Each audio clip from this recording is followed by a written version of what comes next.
9वी 10वी 11वी 12वी science, NEET, JEE, CET, NATA अशा सर्वच स्पर्धा परीक्षांसाठी नंबर 1 चा पर्याय म्हणजे Shri Rajlakshmi Royal Academy of Science Vita. कारण इथे मिळतो number 1 result, number 1 teaching quality, number 1 infrastructure, सर्व गुणवंत विद्यार्थ्यांना लाखो रुपयांची स्कॉलरशिप. आमच्या सर्वांगीण विकास आणि पर्सनॅलिटी डेव्हलपमेंटसाठी अनेक नाविन्यपूर्ण उपक्रम, गरजू व अभ्यासू विद्यार्थ्यांसाठी दत्तक योजना. आणि म्हणूनच इथे गुणवत्ता हे संस्कार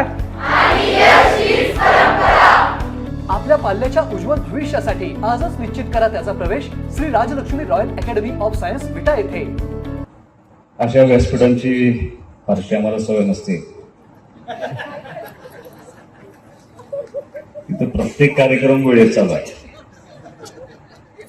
आणि राजकारणी माणसांची अडचण असे की वेळेत यायचं, वेळेत जायचं आणि सगळ्यात महत्वाचं ती कार्यक्रम पत्रिका मी वाचत होतो.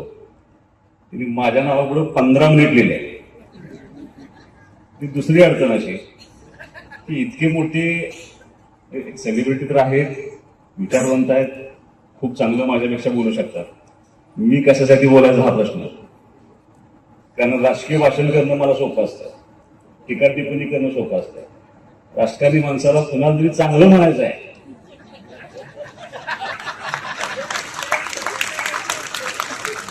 एवढं सोपं नसतं आणि ते पण परत 15 मिनिटात. त्यामुळे मी तुमचा फार वेळ घेणार नाही, कारण खरं आज आपण ह्या सगळ्या मंडळींचं ऐकायला पाहिजे असं मानणारे मी कार्यकर्ता आहे.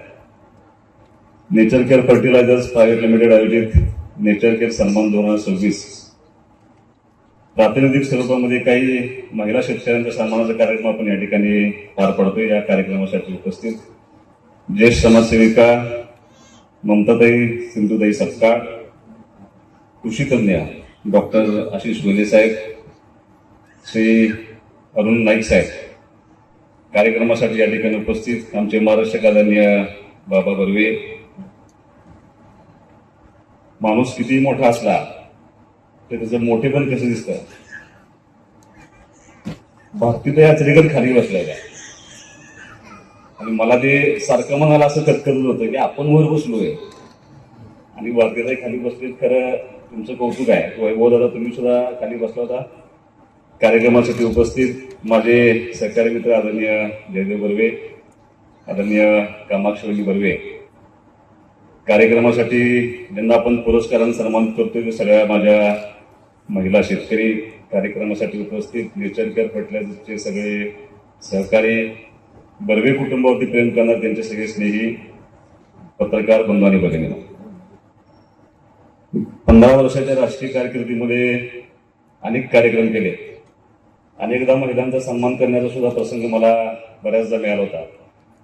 पण मी तुमच्या सर्वांचा मनापासून आभार मानेन की अत्यंत महत्वपूर्ण आणि वैशिष्ट्यपूर्ण कार्यक्रमाला मला तुम्ही त्या निमित्तानं निमंत्रित केलंय. तर या 15-18 वर्षाच्या राजकीय प्रवासामध्ये महिला शेतकऱ्यांना सन्मान करण्याचा माझा हा पहिलाच प्रसंग आहे. त्यामुळे मी तुमच्या मनापासून या ठिकाणी अभिनंदन करेन. माझी इच्छाही अशीच होती की माझ्या बोलण्यापेक्षा ज्यांनी ह्या सगळ्या क्षेत्रामध्ये काही अचिव्हमेंट केले त्यांना तुम्ही पुरस्कार देताय, त्या पुरस्कार त्या महिलांनी माझ्यापेक्षा बोलवा अशी खरं माझी इच्छा होती. पण हरकत नाही, तुम्ही प्रमुख पाहुणा केलाय. तर त्यामुळं मी अगदी साहेब तुमच्यासारखं मोजून मला सांगता येणार नाही, पण किती मिनिटं, 10 मिनिट 12 मिनिट चालेल ना, 15 ते 16 झाले तरी सुद्धा काही हरकत नसेल असं माझी इच्छा या ठिकाणी व्यक्त करतो. मी फार कमी 2-3 गोष्टीवरतीच बोलणार आहे. खरं मागच्या कार्यक्रमाला माझे वडील कार्यक्रमाला उपस्थित होते. बाबांनी मगाशी आलेल्या त्यांची आठवण केली की एका कार्यक्रमाला भाऊ या ठिकाणी उपस्थित होते. आज मी या कार्यक्रमाला उपस्थित झालो. मी कार्यक्रमाला येत असताना निमंत्रण स्वीकारायचा कार्यक्रम असं होतं की शेतकरी हा माझ्या जिव्हाळ्याचा विषय आहे. माझ्या वडिलांच्या घराचं नाव सुद्धा शेतकरी आहे. घराचं नाव शेतकरी आहे म्हणून माझ्या गावामध्ये गाव आहे. माझ्या वडिलांचं अख्खं आयुष्य ह्या शेतीवरती, ह्या शेतकऱ्यांना मदत करण्यामध्ये, किंबहुना माझा स्वतःचा व्यवसाय होण्यापूर्वी सुद्धा मी व्यवसायामध्ये शेती म्हणूनच लागलो आणि शेतकऱ्यांच्या विषयी प्रचंड आस्था माझ्या वडिलांनी त्यांचं अख्खं आयुष्य राजकीय आयुष्य या शेतीवरती घालवल्यामुळे प्रचंड मला या ठिकाणी मुळात हा कार्यक्रम शेतकऱ्यांचा असल्यामुळे त्यात महिला शेतकऱ्यांचा असल्यामुळे मी ते निमंत्रण स्वीकारलं आणि तडक कार्यक्रमाला येण्याचा निर्णय घेतला होता. मी 2 गोष्टींवरती फक्त बोलणार आहे. म्हणजे एक, मला बर्वे कुटुंबाच्या वरती काही गोष्टी सांगणं आवश्यक आहे आणि जी पाहुणे येत आले त्या पाहुण्यांना काही गोष्टी म्हणजे मी ते बोलणार नव्हतो पण मला बाबांनी ती आठवण करून दिली. बाबा म्हणाले की हे सगळं ज्यावेळेला आम्ही उभं करत होतो त्यावेळेला या सगळ्यामध्ये सगळ्यात मोठा वाटा तुझ्या वडिलांचा. म्हणजे तो कसा काय, तर ह्या दुष्काळी भागाला पाणी आणून देणारा माणूस तुझे वडील होते, त्यांनी ती आठवण करून दिली. म्हणून मी फक्त काही अगदी थोडक्या शब्दामध्ये मी माझं त्या ठिकाणी तुम्हाला मुद्दाम सांगतो. हे सगळ्या पाहुण्याला माहीत असणं महत्वाचं आहे की हा बर्वेंचा सगळा डोलावर उभा राहतोय. आमच्या भागातलं शेतीची अशी परिस्थिती होती की या ठिकाणी शेती करणं फार दुरापस्त आवश्यक गोष्ट होती. आयुष्यभर दुष्काळामध्ये काढलेला आमचा मतदारसंघ होता, अख्खा तालुका होता. पिण्याचं पाणी सुद्धा माझे वडील 1980 साली पंचायत समितीचे सभापती होते. त्यावेळेला पिण्याचे पाणी आम्ही टँकरने देत होतो आणि ताई 2012ला त्यांचा मुलगा म्हणजे मी परत सभापती झालो आणि मीही पिण्याचे पाणी टँकरने देतो आणि इथं शेती करायची. आणि बर्वेंच्या कुटुंबाचं सगळ्यात महत्वाचं काय, तसं एखाद्या जुन्या परंपरेला छेद देऊन परत एखादं नवं कौशल्य आत्मसात करून किंबोरा ते काम करणं ही खूप कौशल्याची गोष्ट आहे. म्हणजे तसं मी काय कोणाला कमी लेखतो असं नाही, पण ब्राह्मण समाजामध्ये शेती करण्याची परंपरा तशी फार कमी आहे. पण खऱ्या अर्थाने बाबांनी ह्या मतदारसंघाला एक नवं दालन दिलं. इतक्या त्या शेतीमध्ये प्रयोग झाले, त्यांना शेतीची प्रचंड आवड होती. ते शेती करत असताना सुद्धा ज्या भागामध्ये पिण्याचं पाणी नाही अशा ठिकाणी शेती करणं हे खूप अवघड काम होतं. त्याही पेक्षा अवघड काय काम होतं तर या भागामध्ये खताचा कारखाना चालू करायचा. आता पिण्याचं पाणी नाही तिथे खताचा कारखाना टाकायचा आणि खत विकायचं कोणाला, हा दुसरं अवघड काम होतं. आणि तिसरं अवघड काम असं होतं तो खताचा कारखाना सेंद्रिय, त्याच्यापेक्षा अवघड काम बाबांनी त्या ठिकाणी करून दाखवलं. ज्यावेळेला सुरुवात झाली होती त्यावेळेला सगळ्यांना असं वाटत होतं की यात काही घडेल असं काही आम्हाला वाटत. पण आज इतक्या वर्षानंतर ज्या वेळेला आम्ही पेपरमध्ये वाचतो, फेसबुक पोस्ट बघतो की नेचरकेअर फर्टिलायझर्सचा कंटेनर ज्यावेळेला एक्सपोर्ट होतो त्याच्यासारखं समाधान आम्हाला या ठिकाणी काय निश्चित असणार आहे. आणि ते माझ्या दृष्टीने मी एक गुन्हेगार नागरिक म्हणून त्याचा खूप मोठा अभिमान मला त्या निमित्तानं 100%. बरोबर, म्हणजे आम्ही तुम्हाला काही मुद्दाम सांगतो की आशिया खंडातली सगळ्यात मोठी लिफ्ट इरिगेशन स्कीम आमच्या मतदारसंघासाठी. इथून 100 किलोमीटर लांब असलेल्या कृष्णामाईचं पाणी या घाट माथ्यावरती यावं हे स्वप्न 1992 साली माझ्या वडिलांनी बघितलं होतं. ते आज पूर्णत्वास जात आहे आणि आज 1,00,000 हेक्टरपेक्षा जास्त क्षेत्र, जवळपास 6 ते 7 तालुके, ज्या तालुक्यांना दुष्काळी तालुका म्हणून जो कलंक होता आयुष्यभरासाठी तो पुसला गेला. आज आमच्या तालुक्यामध्ये खूप मोठ्या प्रमाणात ऊसाची शेती आहे, डाळिंब आहे, द्राक्ष आहेत. तुम्हाला मी द्राक्षाचा मुद्दाम सांगतो. मगाशी एका माझ्या भगिनीला सत्कार करत असताना, पुरस्कार देत असताना त्यांचं गाव पळशी आहे. माझ्या तालुक्यामध्ये पळशी नावाचं एक गाव आहे आणि त्या पळशीमध्ये खूप मोठ्या प्रमाणात द्राक्षच उत्पन्न होतं. 100% एक्सपोर्ट करणारं गाव पळशी आहे. नाशिक हे द्राक्ष उत्पादन करताना क्वांटिटी खूप असते त्यांची, पण क्वालिटी जी असते ती माझ्या पळशीमध्ये असते. एक्सपोर्टचा दर तिथे ठरतो आणि तो दर नाशिकला लागू होतो. आता हळूहळू आम्ही पॅटर्न बदलत चालू. डाळिंबावरती अवलंबून आम्ही तुम्हाला पटणाला ड्रॅगन फ्रूट आता आमचं उत्पन्नाचं नवं साधन आहे. मगाशी रायगडच्या माझ्या भगिनी भाषण करत असताना तुम्हाला एक धोक्याची घंटा सांगतो, आंबा तर आम्ही पिकवायला लागलोय. कोकणातला ताईंना माझी विनंती आहे की आम्ही आता इतकं सदन व्हायला लागलोय. कारण एक आहे, पश्चिम महाराष्ट्राच्या शेतकऱ्यांचं एक वैशिष्ट्य आहे. मगाशी प्रत्येक भाषणामध्ये शेतकऱ्यांच्या आत्महत्याचा विषय झाला. कुणीतरी सांगितलं की पुरुष आत्महत्या करतो, स्त्री आत्महत्या करत नाही. पश्चिम महाराष्ट्रात शेतकरी कधी आत्महत्या करत नाही. त्याला जे संघर्ष करावा लागेल, जे नवं करावं लागेल तो सगळे प्रयोग करत राहतो आणि स्वतःच्या शेतीतलं उत्पन्न घेऊन त्यातून मार्ग कसा काढायचा आहे तर जातीवंत उदाहरण म्हणजे पश्चिम महाराष्ट्र शेतकरी. मी कुठल्या महाराष्ट्रातल्या बाकी लोकांना आवड होते असं, पण ती ताकद, ती क्षमता मात्र आमच्या ह्या पश्चिम महाराष्ट्र शेतकऱ्यांच्या मध्ये खूप मोठ्या प्रमाणात आहे. त्यामुळं त्या पाण्याचा परिणाम इतका प्रचंड झालाय की आज ज्या भागामध्ये दुष्काळ बघा आता इतकी प्रचंड सुबकता आहे. मी एक गाव तुम्हाला सांगतो फक्त, माझ्या गाव मतदारसंघामध्ये भावली नावाचं एक गाव आहे. या वर्षी उसाचे तिथल्या सर्व सेवा विकास सोसायटीमध्ये जमा झालेले उसाचे पैसे 35 कोटी रुपये आहेत. पाणी काय किमया करू शकतं, शेती काय किमया करू शकतं, त्याचं उत्कृष्ट. मी आमच्यात एक आटपाडी तालुक्यामध्ये खामगडवाडी नावाचं गाव आहे.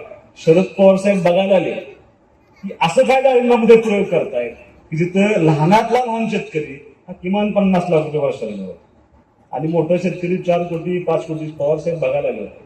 तुम्ही जर त्या गावामध्ये गेला तर त्या गावामध्ये एकही घर तुम्हाला 1000 स्क्वेअर फीटचं दिसणार नाही.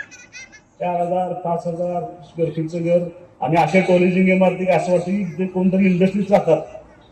अशी आमचे शेतकरी मंडळी या ठिकाणी राहतात. खरं एकदा ह्या सगळ्या लोकांना ज्यांना पुरस्कार मिळाला आहे त्यांना कुठेतरी प्रेरणा मिळावी म्हणून जर आपण त्या ठिकाणी नेऊ शकलो तर निश्चितपणे एक चांगलं काम त्या निमित्तानं होईल. की बर्वे कुटुंबाच्या बाबतीत मला काही या ठिकाणी मला बोलायचं आहे. तसं त्या कुटुंबाचं वैशिष्ट्य आहे, या शहराच्या जडणघडणमध्ये त्यांचा खूप मोठा वाटा आहे. म्हणजे मी खाली बसले तर पंत काका आमचे खाली बसले, माझ्यापेक्षा कैक पटीने त्यांना ह्या गोष्टी सगळ्या माहिती आहे. पण त्यांच्या कुटुंबाचे म्हणजे जयदेवरावांच्या आजोबांच्या पासून म्हणजे ह्या शहराला पहिल्यांदा लाईट देणारी जी पॉवर हाऊस म्हणून संस्था होती त्याच्या स्थापनेमध्ये ह्या कुटुंबाचा खूप मोठा वाटा आहे. महात्मा गांधी विद्या मंदिर शाळा पहिली स्थापन करत असताना त्या कुटुंबाचा खूप मोठा वाटा आहे. मॉडर्न एज्युकेशन सोसायटीच्या स्थापनेमध्ये तुमचा खूप मोठा वाटा आहे. उटा मर्चंट्स कोऑपरेटिव्ह बँक स्थापन करत असताना तुमचा खूप मोठा वाटा आहे. याहीपेक्षा या कुटुंबानं पूर्वीपासून आतापर्यंत या शहराला कसलीही सांस्कृतिक ओळख नव्हती ती देण्याचं काम या कुटुंबाने केलं. ते नाटक असेल, कार्यक्रम असतील किंवा असे चांगले कार्यक्रम, आमच्यात अशा कार्यक्रमाला लोक येणं एखादा त्याला कंपल्सरी तांबडा पांढरा मग अशी कोणीतरी आठवण केली होती अशी सगळी व्यवस्था केली तर आमच्याकडे गर्दी होण्याची शक्यता असते. पण इतके दर्जेदार कार्यक्रम हा कुटुंब करते. प्रत्येक गोष्टीमध्ये त्यांचं वाट आहे. आज अनेक लोकांना रोजगार देण्याचा प्रयत्न करतायत. विषमुक्त शेतीसाठी खूप मोठं योगदान त्या कुटुंबाने देण्याचा प्रयत्न करा. आज त्यांची कन्या पॅरा ऑलिम्पिक मध्ये तिने देशाचं नाव केलं टेबल टेनिसमध्ये. कौतुक आहे तिला. तुम्ही आज शेती करायला बर्वे कुटुंब तुम्हाला प्रोत्साहित करते. माझ्या माता भगिनींना सगळ्यांना त्यांनी प्रोत्साहन दिलं की तुम्ही शेती केली पाहिजे, हे केलं पाहिजे. दिवसभर उन्हात राबल्यानंतर जर स्किन खराब झाली तर ती रिपेअर कशी करायची याची सुद्धा व्यवस्था करून ठेवली. म्हणजे व्यवसाय करत असताना सुद्धा हे पूरक व्यवसाय असं सांगत असतात. पण हे सगळं काम इतक्या सुंदर पद्धतीनं हे बर्वे कुटुंब खूप चांगल्या पद्धतीने करतं. एक आठवण मला बाबांची तुम्हाला निश्चित सांगायचं आहे की तसं राष्ट्रीय स्वयंसेवक संघाच्या मुशीमध्ये वाढलेलं कुटुंब आहे. अत्यंत आढळ निष्ठा त्यांच्या RSS वरती आहे. त्याच पद्धतीने काम करणारे कुटुंब आहे. पण त्यांची आयुष्यभराची मैत्री होती ती विलासराव देशमुख साहेबांच्या बरोबर होती. काँग्रेसचे मुख्यमंत्री ज्यावेळी ते झाले ते क्लासमेट होते. माझ्या मते हॉस्टेलला तुम्ही लोक एकत्र होते, रूममेट होते थोडं. आणि CM झाल्यानंतर बाबा त्यांना भेटायला गेले त्यांनी एक सोन्याची चेन त्यांना देण्याचा प्रयत्न केला. त्यांनी ती घेतली नाही. आणि विलासराव देशमुख साहेबांनी असं सांगितलं मी जरूर घेईन पण तुमच्या घरी ज्यावेळेला येईल त्यावेळेला मी ते चेन नक्की निश्चितपणे घेईन. RSSचा माणूस, काँग्रेसचा मुख्यमंत्री आणि ते इथं आल्यानंतर त्यांनी पहिल्यांदा बाबांच्या घरी गेले. ती चेन त्यांनी स्वीकारली. आता जयदेव माझ्यात वयाचा फरक आहे पण आम्ही पण दोघं मित्र आहे. आता जयदेवला मी काय मुख्यमंत्री नाही होऊ शकत, आमदार मात्र झालोय. त्यामुळे जशी त्या पिढीने मैत्री जपली आहे तशी मैत्री जपण्याचा प्रसंग आता आपल्या दोघांच्या वरती आहे. गमतीचा भाग सोडला तरी सांगण्याचं मला एवढंच म्हणजे मी काय ऍब्सोल्यूट काय मागणारा कार्यकर्ता नाही, पण एका विचारधारेशी एकनिष्ठ असताना आपला मित्र कुठल्या पक्षाचा आहे किंवा कुठल्या समाजाचा आहे, कुठल्या धर्माचा ही कधीही न बाळगता या कुटुंबानं अत्यंत प्रामाणिकपणे ह्या शहराची, या समाजाची काही ना काहीतरी देणं लागतं म्हणून इतक्या निष्ठेनं काम करण्याचा या निमित्तानं प्रयत्न केलाय. मी कार्यक्रमाला ज्यावेळेला निमंत्रण स्वीकारलं त्यावेळेला येणार आहे कोण, कारण बर्वेंचा कार्यक्रम आणि सेलिब्रिटी नाही, कारण मी ते सगळा अभ्यास करत होतो. कारण तुम्ही एबीपी माझा माझा कट्टा लागण्यापूर्वी पहिल्यांदा बर्वाची आली आणि त्यात सगळ्या सेलिब्रिटी असतात, इतके जवळचे संबंध आहेत. म्हणजे कोण सेलिब्रिटी येणार आहे, तर ममताताई तुम्हाला तिने कार्यक्रमाला आणून मला खूप आनंद आहे. कारण सिंधुताई ही अशी सेलिब्रिटी होती तिने महाराष्ट्रामध्ये आजपर्यंत कुठल्याही सेलिब्रिटीने काम केलं नाही असं काम तिने केलं, याची मला जाणीव कधीच आहे. आई वडील नसणं, खरं व्यक्तिगत बोलायला नाही पाहिजे, आई वडील नसणं ह्याच्यासारखं मुख्य आहे जगामध्ये काही नसतं. आम्हाला कधी जाणीव नव्हती या गोष्टी, पण जेव्हा माझ्या आई वडील गेले त्यावेळेला मला कळालं की आई वडिलांच्या शिवाय जगणं हे इतकं बेकार जीवन असतं तुम्ही त्याची कल्पना करू शकत नाही. तुम्हाला मुलं असू द्या, बायको असू द्या, भाऊ असू द्या, पण आई आणि वडील नसेल तुमचं जीवन गर्त असे मान. कारण मी ते जवळ आता मी त्यातनं त्या सगळ्या प्रक्रियेतनं जातो, पण मला जगण्याची एक उर्मी कधी मिळाली. ते सगळं शोषत असताना काही दिवसापूर्वी माझ्या मतदारसंघामध्ये एका मेंढर राखणाऱ्या एका माणसाचा मला फोन आला, बाळ रडतोय म्हणलाय का त्या सिमेंटच्या पाईपमध्ये. मी त्याला फोन केला, मी पोलिसांना फोन केला, काय बघा म्हटलं आम्ही लगेच हे करा. पोलीस गेले म्हणजे मुलगी आहे म्हणजे सिव्हिल हॉस्पिटलला न्या, मी ती व्यवस्था करतो. सिव्हिल हॉस्पिटलला गेले, तिथं मुलगी ती ऍडमिट केली, मला राहवलं नाही. मी माझ्या बायकोला पाठवून गेलो, म्हणजे जा तिला दुःख कपडे काय लागेल ते घ्या आणि त्याला भेटून ये. मी त्याला अधिवेशनमध्ये होतो, मी आलो त्याला तिचं शिफ्टिंग झालं होतं एका अनाथ आश्रमात, आणि मी तिथल्या सिव्हिल सर्जनाशी विनंती केली की माझी अशी इच्छा आहे की आमच्या घरातून मुलगी नाही, माझ्या आईची फार इच्छा होती की मुलगी आपल्या कुटुंबामध्ये असावी. मला काय अडॉप्शन सुद्धा करता येणार नाही, पण तिला लागणारी सगळी व्यवस्था मी करू शकतो. सिव्हिल सर्जननी ज्या अनाथ आश्रममध्ये तिथं त्यांना विनंती केली म्हणजे मी खर्च तिचा उचलतो. तिला लागणारे आता सगळे कपडे, तिला जर तिचं अडॉप्शन नाही झालं तर तिचं शिक्षण, तरी अडॉप्शन नाही झालं तरी लग्न सगळं माझं मी बघतो. तिने त्याला होकार दिला. मी ज्या दिवशी त्या अनाथ आश्रममध्ये गेलो आणि तिथं बसलेली ज्याला सगळी लहान मुलं बघितली आणि मी खाली उतरलो, गाडीत बसल्यानंतर मी एवढाच विचार केला, किमान 42 वर्षापर्यंत मला माझ्या आई वडील बरोबर होते, ह्या मुलांनी पाहिलं सुद्धा नाही आई वडिलांना. ती जर जगत असतील तर माझं कर्तव्य आहे की मी यातनं बाहेर पडलो पाहिजे आणि जगलं पाहिजे. अशा लोकांना सांभाळण्याचं काम तुमच्या मातेने केलं होतं, ते आयुष्यभर कधी पण विसरू शकणार नाही. आणि मग आता ममताताई कवयित्री आहेत, गझल खूप त्यांच्या गझल असं म्हणलं जातं की गझल हे वेदनेचं व्यक्त करण्यासाठी गझल गायली जाते. पण आमचा दोष आहे ना, आम्ही काय लक्षात ठेवलं, कसा धरावा नेम तुझ्यावर आणि कसा करावा क्लेम तुझ्यावर. मी 2दा-3दा खात्री केली म्हणून तुम्हीच म्हटलं तर म्हणलं हो. आता माझी अडचण अशी आहे की आम्ही कधी नेम धरला नाही आणि आमच्यावर कुणी क्लेम केला. तुमचं राजकीय माणसाचं झालंय काय, त्या साऊथ इंडियनच्या पिक्चरनी आमदार आणि आमदारांची मुलं एवढी बदनाम केले असं विश्वास बसत नाही कोणावर. त्यामुळे तो प्रसंग काय फारसा आमच्या होती नाही. मी फारसा तुमचा वेळ घेणार नाही. अत्यंत चांगला कार्यक्रम, कारण मी जिल्हा परिषदेला काम करत असताना कृषी पशुसंवर्धन विभागाला मी काम केलेला कार्यकर्ता आहे. शेतीवरती प्रचंड निष्ठा असलेला मी कार्यकर्ता आहे. माझ्या मतदारसंघामध्ये कुठलाही उद्योग व्यवसाय नाही, पण शेतीमुळं ह्या मतदारसंघाचं रूप पालटतंय आणि त्याच्यामध्ये ह्या कुटुंबाचा खूप मोठा वाटा आहे. असंच काम तुमच्या माध्यमातून ह्या ठिकाणी घडावं अशी एक माफक अपेक्षा मी या निमित्ताने व्यक्त करतो. ज्या माझ्या माता भगिनींना पुरस्कार मिळालाय त्या सर्वांचं मनापासून मी अभिनंदन करतो. वैभव दादा, एकच माझी विनंती आहे की तुम्ही कार्यक्रमाचा शेवट आई कविता म्हणून करावी, फक्त माझी इच्छा आहे. तुम्ही करावी अशी अपेक्षा करतो. तुम्हाला सर्वांना शुभेच्छा देऊन थांबतो. जय हिंद, जय महाराष्ट्र.